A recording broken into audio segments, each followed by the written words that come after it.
हत्ता ये कि दास्तान शुरू होकर भी खत्म हो गई, हत्ता ये कि किरदार और तमाशाई दोनों रुखसत हो गए हैं, लेकिन कालू भंगी इसके बाद भी यहीं खड़ा है। ये जुल्म मुझ पर भी है और आप पर भी। मुझ पर इसलिए कि मुझे इसे लिखना पड़ रहा है, और आप पर इसलिए कि आपको उसे सुनना पड़ रहा है। वही झाड़ू जो ऐसा मालूम होता था माँ के पेट से उठा चला रहा। मेरी झाड़ू मेरे जिस्म का एक हिस्सा मालूम होती थी। उन कहानियों में इतने किरदार आए, मैंने उनके लिए झाड़ू लगाकर रास्ता साफ किया है, पर तुमने कभी मेरे पर कहानी नहीं लिखी। प्रस्तुत करते हैं दास्ताने कालू भंगी।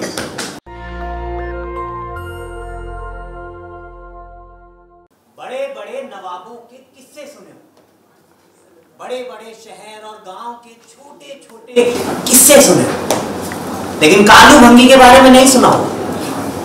आज कालू भंगी जिद पर अड़ गया कि भाई जब इन सब के किस्से सुनाए जा सकते हैं तो मेरे क्यों ना। हमने बहुत समझाया कि भाई जब तुम्हारा किस्सा कोई क्यों सुनना चाहे और कोई क्यों से सुनाए। हमने बहुत समझाया पर वो नहीं माना। तो लीजिए प्रस्तुत करते हैं दास्ताने कालू भंगी। तो जनाब, मैंने इससे पहले हजार बार कालू भंगी के बारे में लिखना चाहा, लेकिन मेरा कलम हर बार यह सोचकर रुक जाता था कि कालू भंगी के मुताबिक लिखा ही क्या जा सकता है। मुख्तलिफ जावियों से मैंने उसकी जिंदगी को देखने, परखने, समझने की कोशिश की, लेकिन कहीं वो टेढ़ी लकीर दिखाई नहीं देती जिससे कोई दिलचस्प अफसाना मुरत्तिब हो सकता। अब दिलचस्प होना तो दरकिनार, कोई सीधा साधा अफसाना, बेकैफ वो बेरंग, बेजान मुरक्का भी तो नहीं लिखा जा सकता कालू भंगी के मुताबिक। फिर न जाने क्या बात, हर अफसाने के शुरू में मेरे जहन में आन खड़ा होता है और मुझसे मुस्कुरा के पूछता है, छोटे साहब इस पर कहानी नहीं लिखोगे? कितने साल हो गए तुम्हें लिखते हुए? 8 साल। 8 साल। मुझ पर एक कहानी नहीं लिखी तुमने? कितनी कहानियां लिखी हैं तुमने? 60-62। इन कहानियों में इतने किरदार आए, मैंने उनके लिए झाड़ू लगाकर रास्ता साफ किया है, पर तुमने कभी मेरे पर कहानी नहीं लिखी। क्यों छोटे साहब? उसमें क्या कोई बुराई है, कोई कमी है? देखो कब से मैं इस कहानी के इंतजार में खड़ा हूँ। तुम्हारे जहन के कोने में एक मुद्दत से हाथ मारने खड़ा हूँ छोटे साहब। मैं तो तुम्हारा पुराना लाल गोर हूँ, कालू भंगी। आखिर तुम मेरे मुताबिक क्यों नहीं लिखते? क्यों नहीं लिखता, इस बात का मेरे पास कोई जवाब नहीं। अरे इस कदर इसकी जिंदगी सीधी सपाट थी कि मैं तो इसके मुतालिक कुछ भी नहीं लिख सकता। ऐसा नहीं था कि मैं इसके बारे में कुछ लिखना नहीं चाहता था। दरअसल इसके बारे में लिखने का इरादा मैं एक मुद्दत से कर रहा हूं, लेकिन कभी लिख नहीं सका। 1000 कोशिशों के बावजूद नहीं लिख सका। इसलिए आज तक ये अपनी पुरानी झाड़ू लिए, अपने बड़े बड़े नंगे घुटने लिए, अपने फटे फटे खुरदुरे बदहैबत पांव लिए, अपनी सूखी टांगों पर उभरी दरारें लिए, अपने कुल्हों की उभरी उभरी हड्डियां लिए, अपने भूखे पेट और उसके खुश्क जिल की स्याही सिलवटें लिए, अपने मुरझाए हुए सीने पर गर्दालूद बालों की झाड़ियां ली, अपने सिकुड़े सिकुड़े होंठों, फैले फैले नथुनों, झुड़ियों वाले गाल और अपने आंखों के नीमकारी गड्ढों के ऊपर नंगी चंदिया उभारे मेरे जहन के कोने में खड़े। अब तक कई किरदार है, अपनी जिंदगी बताकर, अपनी अहमियत जताकर, अपनी ड्रामायत जहन नशीन करके चले गए। हसीन औरत, फूलों के ताजा तरीन गुंचे, कायनात के तरीन मनाजिर देखे थे, लेकिन ना जाने क्यों ये बदस्तूर अभी भी उसी तरह वहां खड़ा है। इसने इस घर के अंदर आने वाले हर किरदार को देखा, उसे रोते हुए, गिरगिराते हुए, मोहब्बत करते हुए, नफरत करते हुए, सोते हुए, जागते हुए, कह कहे लगाते हुए, तकरीर करते हुए, जिंदगी के हर रंग में, हर नहज से, हर मंजिल में देखा। बचपन से बुढ़ापे से मौत तक इसने हर अजनबी को इस घर के अंदर झांकते देखा और उसे अंदर आता हुआ देखकर उसके लिए रास्ता साफ कर दिया। ये खुद परे हट गया, एक भंगी की तरह हटकर खड़ा हो गया। हत्ता ये कि दास्तान शुरू होकर भी खत्म हो गई, हत्ता ये कि किरदार और तमाशाई दोनों रुखसत हो गए हैं, लेकिन कालू भंगी इसके बाद भी यहीं खड़ा है। अब सिर्फ एक कदम इसने आगे बढ़ा लिया और मेरे जहन के मरकज में आ गया, ताकि मैं इसे अच्छी तरह देख लूं। इसकी नंगी चंदियां चमक रही और होठों पर एक खामोश सवाल। एक अरसे से मैं इसे देख रहा हूं, समझ में नहीं आता कि क्या लिखूं मैं, लेकिन आज ये भूत ऐसे मानेगा नहीं। इसे कई सालों तक टाला है, आइए आज इसे भी अलविदा कह देते हैं।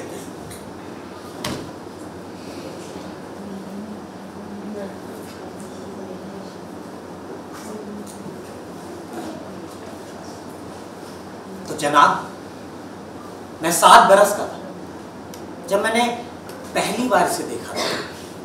उसके 20 बरस बाद जब ये मरा, मैंने उसे उसी हालत में देखा।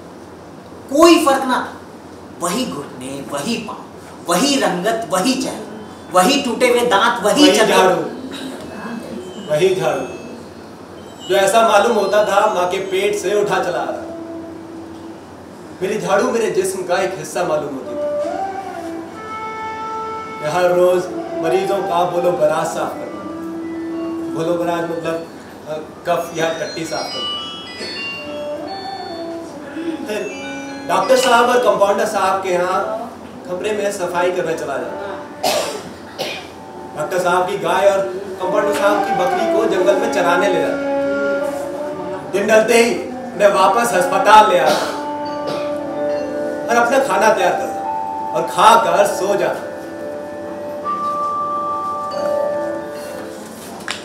20 साल से मैं इसे यही करता हुआ देख रहा था। हर रोज बिला नागा उस अरसे में ये कभी एक दिन के लिए भी बीमार नहीं पड़ा। यह अमृत ताज्जुब खेज जरूर था, लेकिन इतना भी नहीं कि महज अब इसी के लिए कहानी लिखी है। ये कहानी तो जबरदस्ती लिखवाई जाती। 8 साल से मैं इसे टालते आया हूं, लेकिन ये शख्स नहीं मान, जबरदस्ती से काम ले रहा है। ये जुल्म मुझ पर भी है और आप पर भी। मुझ पर इसलिए कि मुझे इसे लिखना पड़ रहा है, और आप पर इसलिए कि आपको उसे सुनना पड़ रहा है। हालांकि इसमें कोई ऐसी बात नहीं है कि जिसके लिए इसके लिए इतनी मुतालिक, इतनी सिरदर्दी मोल ली जाए। मगर क्या किया जाए? इसकी खामोश निगाहों के अंदर एक ऐसी खिंची खिंची सी मिल्तज़ाना काविश, एक ऐसी मजबूर बेज़बान है, एक ऐसी महबूस गहराई है कि मुझे इसके मुतालिक लिखना पड़ा। और लिखते लिखते ये भी सोचता हूं कि आखिर इसके मुतालिक क्या लिखूंगा मैं। कोई पहलू भी ऐसा नहीं हो जो दिलचस्प, कोई कोना ऐसा नहीं है जो तारीख हो, कोई जाविया ऐसा नहीं है जो किसी मकनातीशी कशिश का हामिल। हाँ, 8 साल से मुतवातिर मेरे जहन के कोने में है, ना जाने क्यों। इसमें इसकी हठधर्मी के सिवाय और तो मुझे कुछ नजर नहीं आता। अरे जब मैंने आंगी के अफसाने में चांदनी के खलियान सजाए और यरकानियत के रुमानी नजरिए से दुनिया को देखा, उस वक्त भी ये वहीं पड़ा। जब मैंने रुमानियत के आगे सफर इख्तियार किया और हुस्न और हैवान की भूख लमूक कैफियतें देखता हुआ टूटे हुए तारों को छूने लगा, उस वक्त भी ये वहीं पड़ा। जब मैंने बालकोनी से झांक कर अन्नदाताओं की गुर्बत देखी और पंजाब की सरजमीन पर खून की नदियां बहती देखकर अपने वहशी होने का इल्म हासिल किया, उस वक्त भी ये वहीं मेरे जहन के दरवाजे पर खड़ा गुमसुम। मगर अब ये जाएगा जरूर। अब मैं इसके बारे में लिख रहा हूं, लिल्ला इसकी बेकैफ बेरंग फीकी सीधी कहानी भी सुन लीजिए, ताकि ये यहां से दूर दफान हो जाए और मुझे इसके गलीज कुर्ब से निजात मिले। अगर आज भी मैंने इसके बारे में ना लिखा और आप लोगों ने इसके बारे में ना सुना, तो ये 8 साल बाद भी यही जमा रहे और मुमकिन है जिंदगी भर यहीं खड़ा रहे। लेकिन परेशानी ये है कि इसके बारे में क्या लिखा जा सकता है।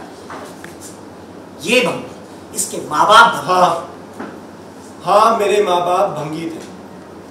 मेरे सारे आबा और अजदाद भंगी थे और सैकड़ों बरस से यही रहते चले आए थे, इसी तरह, इसी हालत में। मैंने कभी शादी ना की थी, मैंने कभी इज़्ज़त ना किया था, मैंने कभी दूर दराज का सफर ना किया था। हद तो यह है कि मैं कभी अपने गांव से बाहर नहीं गया। मैं दिन भर अपना काम करता और रात को सो जाता और फिर सुबह उठकर अपने काम में मसरूफ हो जाता। बचपन से मैं यही करता चला आया था। लेकिन छोटे साहब, मुझमें एक बात जरूर दिलचस्प थी और वो ये कि मुझे अपनी नंगी चंदिया पर किसी जानवर, मसलन गाय या भैंस की जबान फिराए से बड़ा लुत्फ हासिल होता था। मैं अक्सर दोपहर के वक्त नीले आसमान तले, सब्ज घास के मखमली फर्श पर, अस्पताल के करीब एक खेत की मेड़ पर उकड़ू बैठ जाता और डॉक्टर साहब की गाय मेरा सर चाट रही है, बार बार लगातार, और मैं अपना सर चटवाता वहीं ऊँग कर सो जाता। ऊँग कर सो जाता।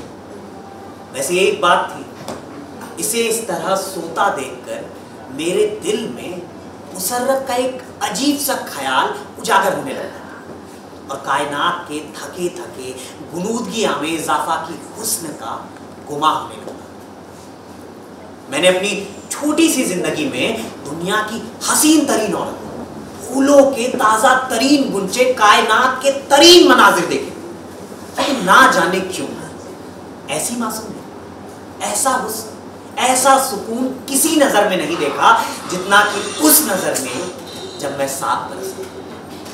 वो खेत बहुत बड़ा और वसी दिखाई देता और आसमान बहुत नीला और साफ। इसकी चंदिया शीशे की तरह चमकती थी और गाय की जबान आहिस्ता आहिस्ता इसकी चंदिया चाटती, गोया इसे सहलाती हुई कसर कसर की ख्वाबिदा आवाज पैदा करती जाती।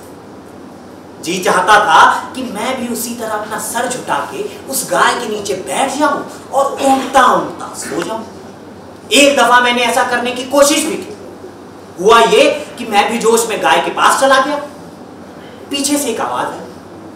मैंने मुड़ के देखा तो वालिद साहब खड़े थे। अब जो ही मैं कुछ बोल पाता उससे पहले वालिद साहब ने मुझे वो पीटा। हंसी आ रही, मैं तो पिटाई, मेरी तो पिटाई हो गई।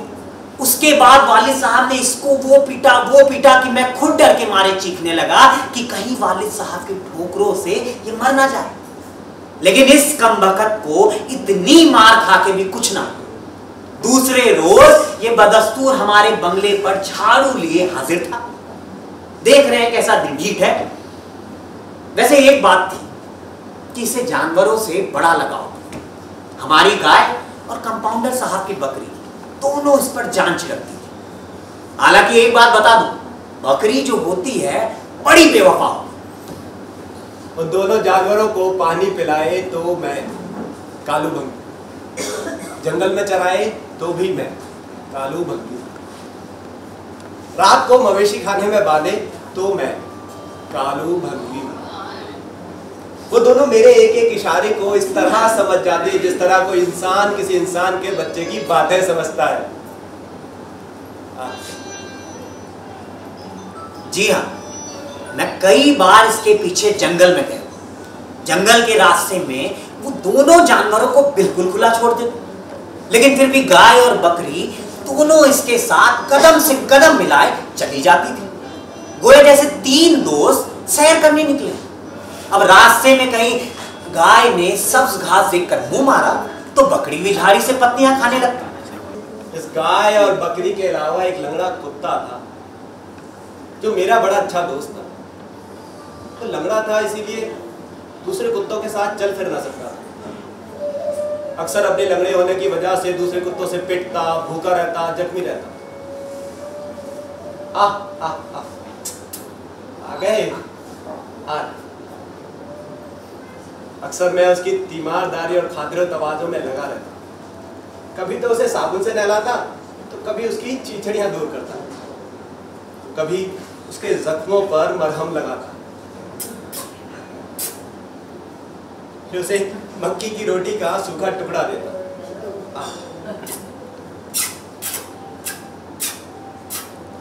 देख रहे हैं, आराम से। जख्मों पे मरहम लगाता, चीचड़ियां दूर करता। लेकिन ये कुत्ता बड़ा खुदगर्ज जानवर था। दिन में सिर्फ 2 मरतबा इससे मिलता, दोपहर को और शाम को, और खाना खा के और जख्मों पे मरहम लगा के ये फिर घूमने निकल जाता। इसकी और उस लंगड़े कुत्ते की मुलाकात बड़ी मुख्तसर होती थी और बड़ी दिलचस्प। मुझे तो वो कुत्ता एक आंख ना भाता था, लेकिन ये उससे हमेशा बड़े तपाक से मिलता था। इसके अलावा मेरी जंगल के हर जानवर, चरिंद और परिंद से शनासाई। रास्ते में कहीं कोई कीड़ा आ जाता तो मैं उसे उठाकर झाड़ी पर रख देता। कहीं कोई नेवला बोलने लगता तो मैं उसे उसकी बोली में जवाब देता। तीतर, रटगिल्ला, गटारी, लाल चिड़ा, सब्ज मक्खी, हर परिंदे की जबान में जानता था।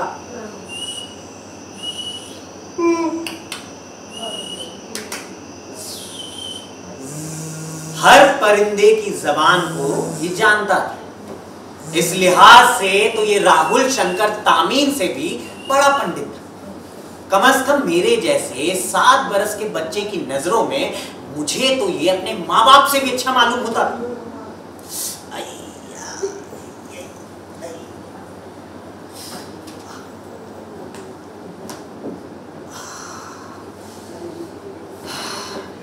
छोटे साहब, ऐसे बैठने से आराम मिलता है ना? मिलता है। याद है आप ऐसे ही बैठ के भुट्टा खाते थे? याद है, लेकिन ये तुमने किस चीज का याद दिला? भुट्टे। एक बात तो बताना भूल ही गया इसके बारे में। ये भुट्टे ऐसे मजे का तैयार करता था और आग पर उसे इस तरह मध्यम आंच में भूनता था कि भुट्टे का हर दाना कुंदन बन जाता और जायके में शहद का मजा देता। खुशबू भी ऐसी सौंधी सौंधी, मीठी मीठी, जैसे धरती की सांस। निहायत आहिस्ता आहिस्ता, बड़े सुकून से, बड़ी मशाकी से ये भुट्टे को हर तरफ से देख देख कर भूनता, जैसे ये बरसों से इस भुट्टे को जानता। ये दोस्त की तरह ये भुट्टे से बातें करता, उतनी नरमी और मेहरबानी और शफकत से इससे पेश आता गोया मुझे तो वो भुट्टा इसका अपना रिश्तेदार या सगा भाई लगता था। और लोग भी भुट्टा भूनते थे, मगर वो बात इस कदर कच्चे, बदजायका और मामूली से भुट्टे होते थे वो कि उन्हें तो बस मक्की का भुट्टा ही कहा जा सकता। लेकिन वही भुट्टा इसके हाथ में पहुंच के कुछ का कुछ हो जाता। जब वो आग पर सिक के बिल्कुल तैयार हो जाता तो बिल्कुल एक नई नवेली दुल्हन की तरह उरूसी लिबास पहने सुनहरा सुनहरा नजर आता। मेरे ख्याल में खुद भुट्टे को ये अंदाजा हो जाता कि ये उससे कितनी मोहब्बत करता है, वरना मोहब्बत के बगैर उस बेजान शय में इतनी रानाई कैसे पैदा हो सकती है। मुझे इसके हाथ से सेके हुए भुट्टे खाने में बड़ा मजा। मैं बड़े मजे में छुप छुप के खाता। एक दफा पकड़ा गया। हुआ यूं कि मैं भुट्टे मजे में खा रहा था, पीछे से वालिद साहब आ गए। अब मैं जैसे ही पलटा तो वालिद साहब, फिर मैं कुछ बोलने वाला था कि वालिद साहब ने मुझे तो पीटा ही, इसको भी बहुत पिटाई की। इतना पीटा, लेकिन ये कमबख्त अगले दिन फिर हमारे बंगले पर उसी तरह झाड़ू लिए हाजिर था। और बस अब इसके बारे में कोई बात याद नहीं आती।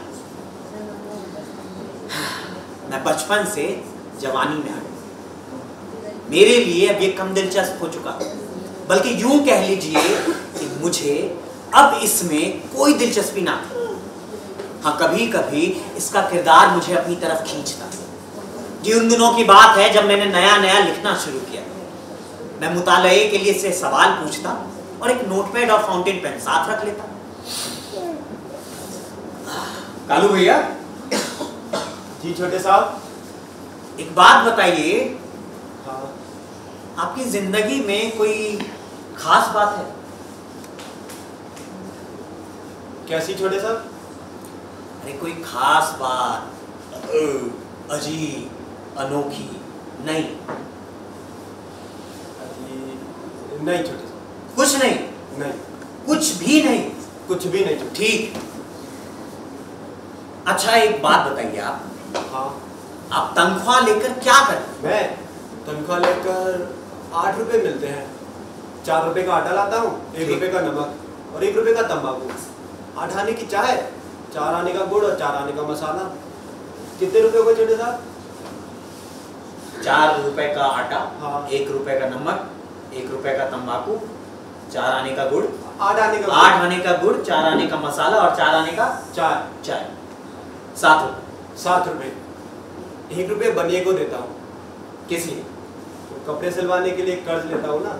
कपड़े सिलवाने के लिए कर्ज लेते? जी छोटे साहब। ठीक। कंबल तो मेरे पास है, लेकिन साल में 2 जोड़े कपड़े तो चाहिए छोटे साहब। छोटे साहब, अगर बड़े साहब तनख्वाह में 1 रुपया बढ़ा दें तो मजा आता है। क्या कीजिएगा?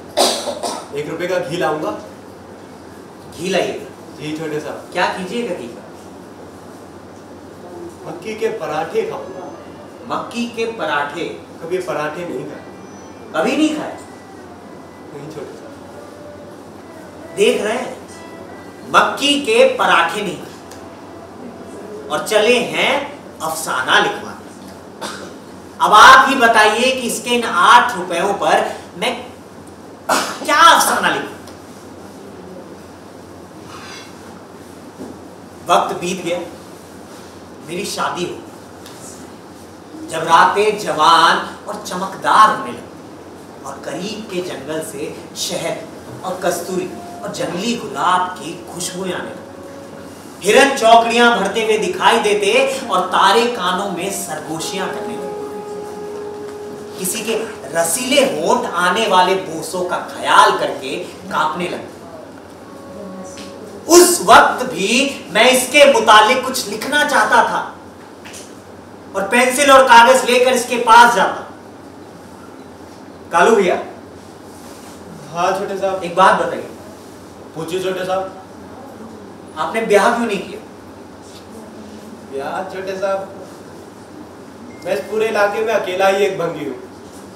दूर दूर तक और कोई भंगी नहीं है। आप ही बताओ कैसे ब्याह होता हमारा? आपका जी नहीं चाहता? किस बात का छोटे साहब? इश्क करने के लिए जी चाहता है आपका? अरे शायद आपने किसी से मोहब्बत की होगी, जब अब तक आपने शादी नहीं की। छोटे साहब, ये इश्क क्या होता है? इश्क क्या होता है? हाँ। अरे इश्क होता है। इश्क यानी मोहब्बत, मोहब्बत यानी प्यार। अरे औरत से इश्क करते हैं लोग। औरत से इश्क करते हैं? तो औरत से इश्क करते हैं लोग। शादी तो जरूर करते हैं। अरे शादी भी करते हैं। शादी भी करते हैं। तो छोटे साहब, पहले इश्क करते हैं औरत से या शादी करते हैं औरत से? अरे शादी भी करते हैं, इश्क भी करते हैं, तुम्हारी मर्जी, जो चाहे कर लो। शादी हमें नहीं समझ में आ रहा क्या आप कह रहे हैं छोटे साहब। और हमारी शादी की बात तो हमने आपको बता दी। आप ही बताओ कैसे होती है शादी हमारी औरत से? चलो ये सब बातें छोड़ो, ये बताओ कि आपको अफसोस नहीं होता? नहीं छोटे नहीं। अरे छोटे साहब, शादी करके आपको अफसोस नहीं होता? देख रहे हैं कैसे सवाल पूछ रहा है। मैंने हार कर इसके मुतालिक लिखने का ख्याल छोड़ दिया।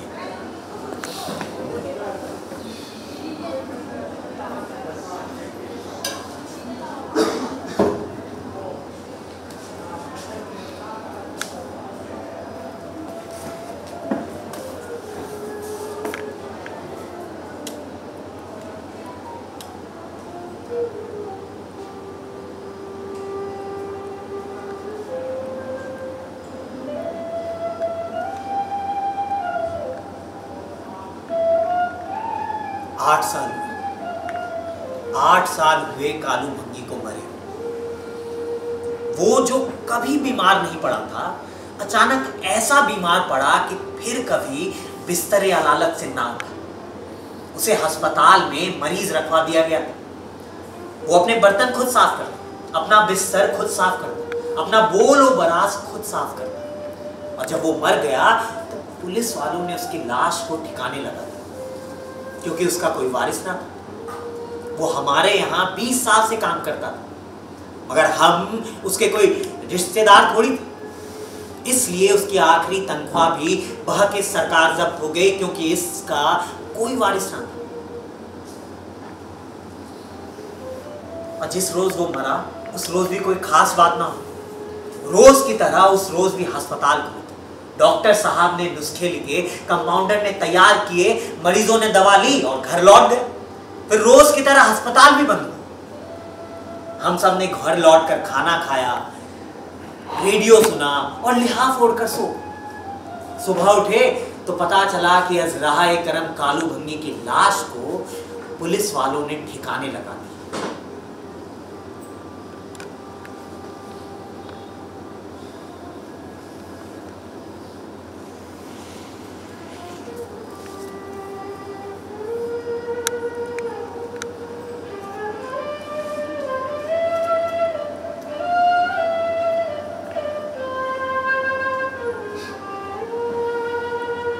अलबत्ता डॉक्टर साहब की गाय और कंपाउंडर साहब की बकरी ने 2 रोज तक कुछ ना खाया, ना ही कुछ पिया और वार्ड के बाहर खड़े खड़े बेकार चिल्लाती रही, जानवरों की जात है ना।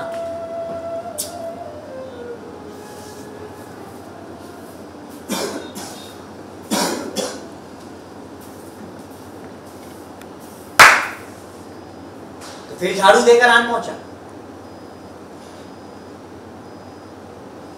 क्या चाहता है बता, क्या चाहता है? कहानी। कहानी? अरे सब कुछ तो कह दिया जो मैं तुम्हारे बाबत जानता हूं। अभी यहीं खड़े परेशान कर रहे हो। लिल्ला चले जाओ। क्या मुझसे कुछ छूट गया है? तुम्हारा नाम कालू भंगी, काम भंगी। इस इलाके से कभी बाहर नहीं गए, इश्क नहीं लड़ाया। अरे जिंदगी में कोई हंगामी बात नहीं हुई, कोई अचंभा मोजिज़ा कुछ भी तो नहीं हुआ। फिर मैं क्या लिखूं तुम्हारे बारे में बताओ। अरे जैसे महबूब के होठों में होता है, अपने बच्चों के प्यार में होता है, गालिब के कलाम में होता है, कुछ भी तो नहीं हुआ तुम्हारी जिंदगी में। तुम ही बताओ कि क्या लिखूं। तुम्हारी तनख्वाह 8 रुपए, 4 रुपए का आटा, 1 रुपए का नमक, 1 रुपए का तंबाकू, 8 आने की चाय, 4 आने का गुड़, 8 आने का गुड़, 4 आने की चाय, 4 आने का मसाला, 7 रुपए और 1 रुपए बनिए का, हो गए 8 रुपए। मगर 8 रुपए में कहानी नहीं होती। अरे आजकल तो 25, 50, 100 में भी नहीं होती, मगर 8 रुपए में तो शर्त या कोई कहानी नहीं हो सकती। फिर मैं क्या लिखूं तुम्हारे बारे में? चले जाओ।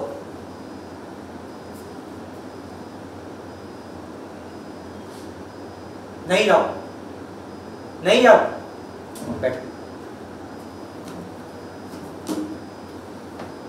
ठीक है। कंपाउंडर साहब याद है? हाँ, लंबे से थे, गोरे से, मरीजों का बड़ा ध्यान रखते थे। पता नहीं छोटे साहब, जब वो ठीक होके चली जाती थी रोते बहुत थे। रोते बहुत? हाँ। सही कहते हो तुम। तुम्हें इश्क के बारे में बिल्कुल जानकारी नहीं। इश्क। अब मैं बताता हूँ किस्सा। नेशनल दस्तक की आपसे गुजारिश है कि अगर इसको बचाना चाहते हैं तो नेशनल दस्तक को सब्सक्राइब करने के लिए रेड कलर के सब्सक्राइब बटन को दबाएं, फिर बेल आइकन की घंटी दबाएं। नेशनल दस्तक को बचाने के लिए बहुत जरूरी है कि हर खबर को शेयर करें, लाइक करें, कमेंट जरूर करें।